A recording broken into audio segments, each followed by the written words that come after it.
Let's talk about Stranger Things. The third season. Oh my god. I literally watched season 1 and 2 in my first year of uni. I don't know who recommended it to me, but whoever did, thank you so much. It's made my life complete. Honestly, I loved it. I think it was like on par with season 2. Out of season 1 and season 2, I preferred season 2 for sure. Don't get me wrong, like it wasn't perfect throughout, like I can fault as much as I want to, but like overall, like story, amazing. Visuals, amazing. Like, so I'm gonna do a little review of season 3, my thoughts on every episode, my thoughts on the future of the series and maybe what will happen next season.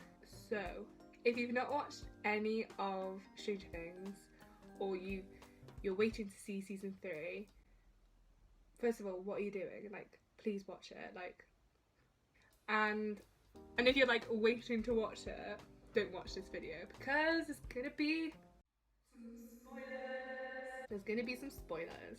So I'm gonna start. First of all, I love how they call them chapters. It's like almost like reading a book. Is Stranger Things based off a book? Okay, chapter 1, Suzy, do you copy? I was like, who's Suzy? Which new characters are we gonna face today? Yeah, the first episode was really good. A really good opening to the season. Of course, Hawkins gets a new welcoming to the city, I'm gonna say, which is the Star Court Mall. I'm like a huge fan of the 80s. Like, I love 80s music, I love 80s fashion, I love 80s aesthetic. Yeah, we are introduced to some beautiful colours and beautiful cinematography. There's one scene where the gang, the crew, the kids are walking up to the hilltop to build the radio station, and oh, how beautiful is that scene? Like, I genuinely can't, like, oh. So we are welcome back to like the crew. Like, obviously they're a bit older now, which obviously, like, you've got Elle and Mike together, quite cute, quite cringe as well.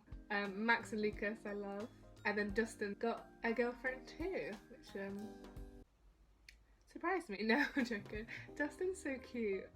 Aww. Yeah, and that is Suzy basically, and he's trying to like contact her, but there's no, she's not picking up when Bay doesn't text back. Relatable.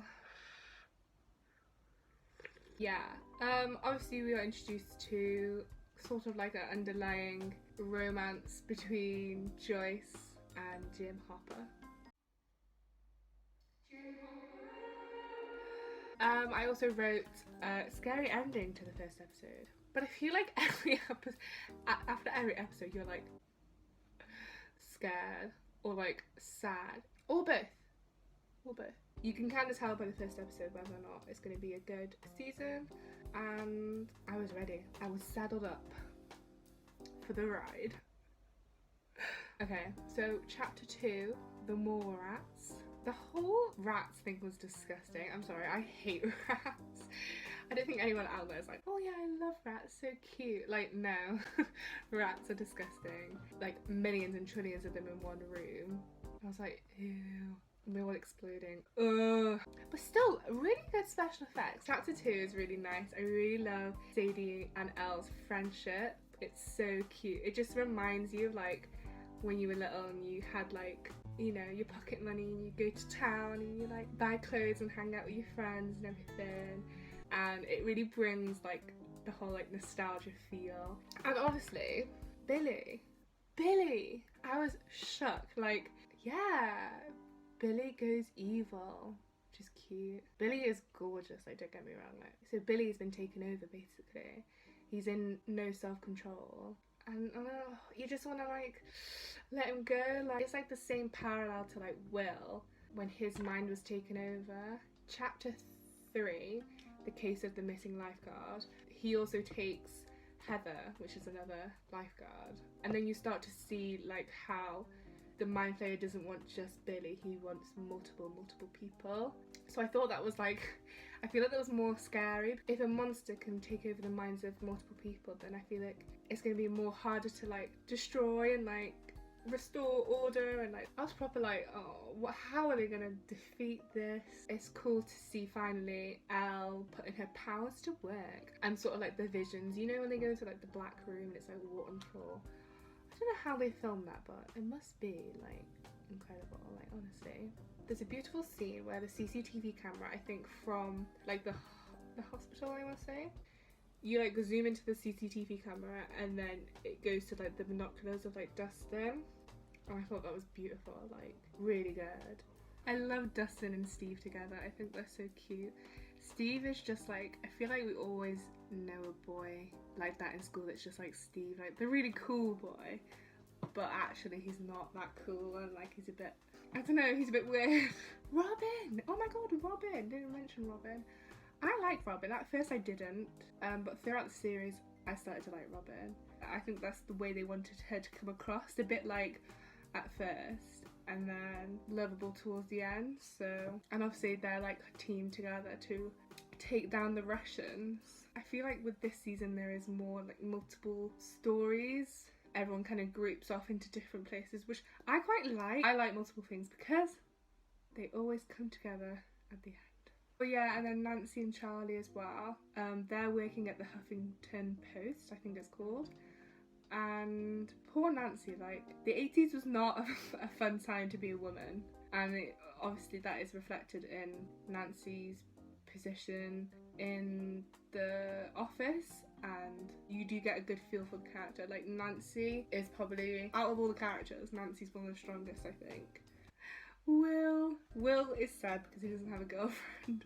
And he's just like trying to play Dungeons and Dragons, and the boy's just like, no, we need to get back our girlfriend. And he's just like, ah. It's funny. Chapter 4, the sauna test. Ooh. Finally Will just becomes part of the plot, really. He's just like, okay, we're never gonna play Dungeons and Dragons. I guess I have to like be involved in this bullshit all over again. Also, Erica comes through. I love Erica. She's such a mood. She knows her stuff as well for a 10-year-old.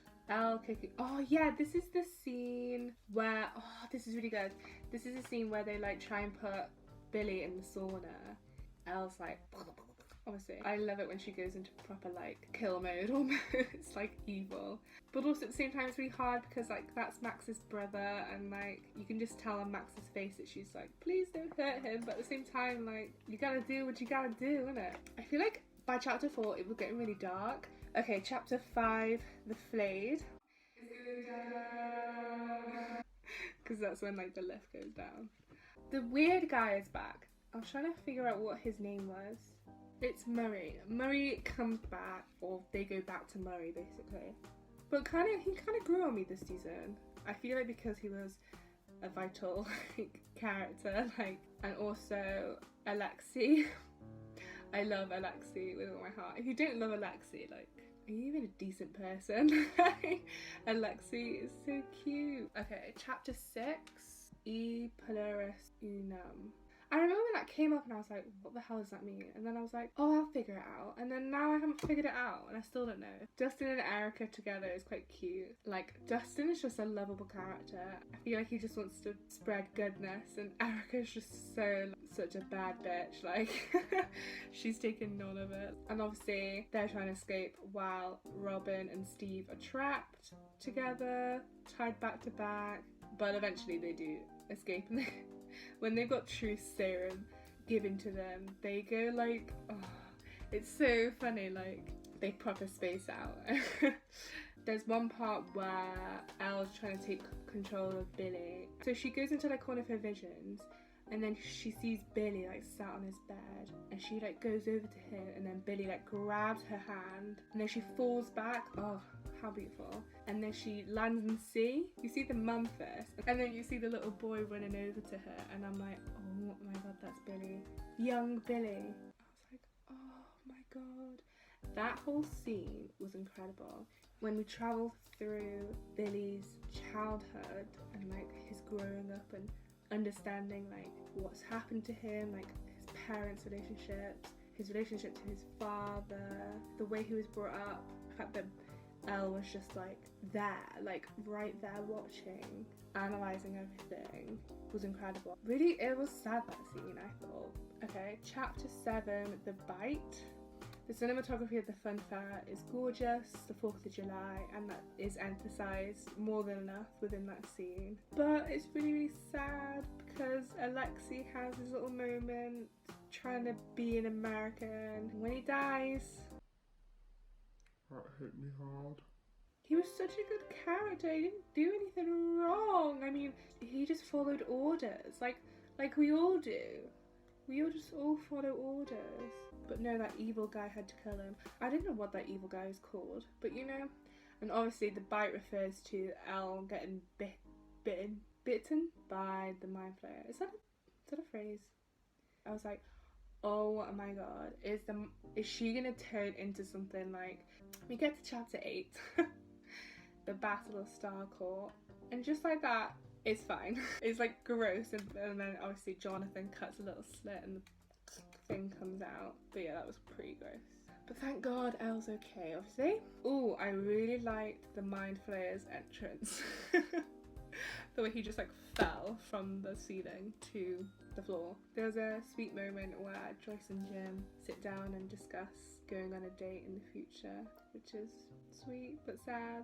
Also, why are all the hilltop scenes so stunning? Like the sky and the view and the city lights, obviously, that reflects on them. It's so beautiful. Like who's the cinematographer?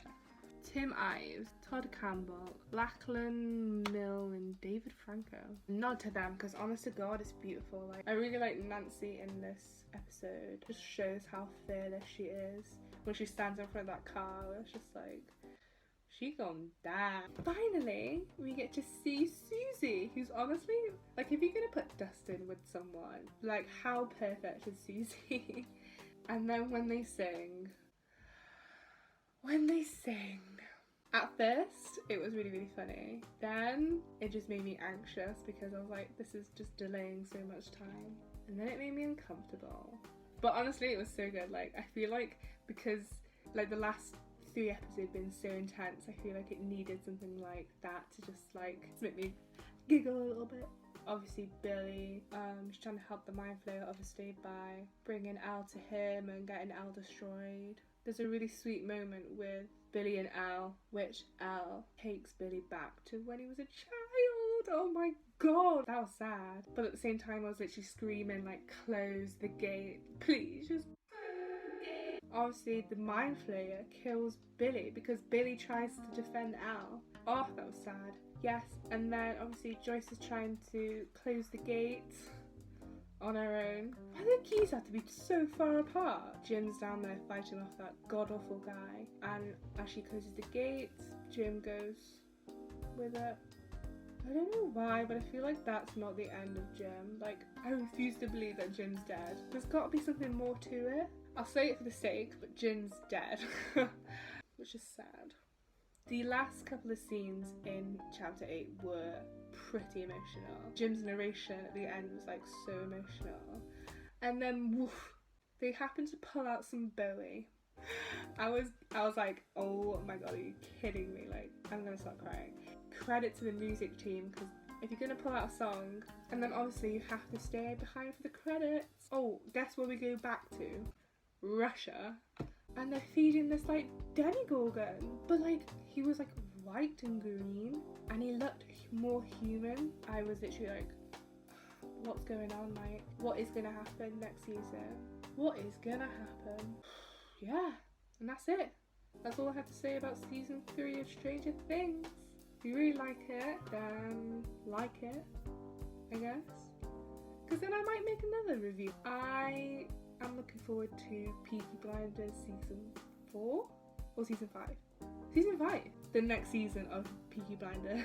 So yeah, hope you enjoyed and see you in the next one.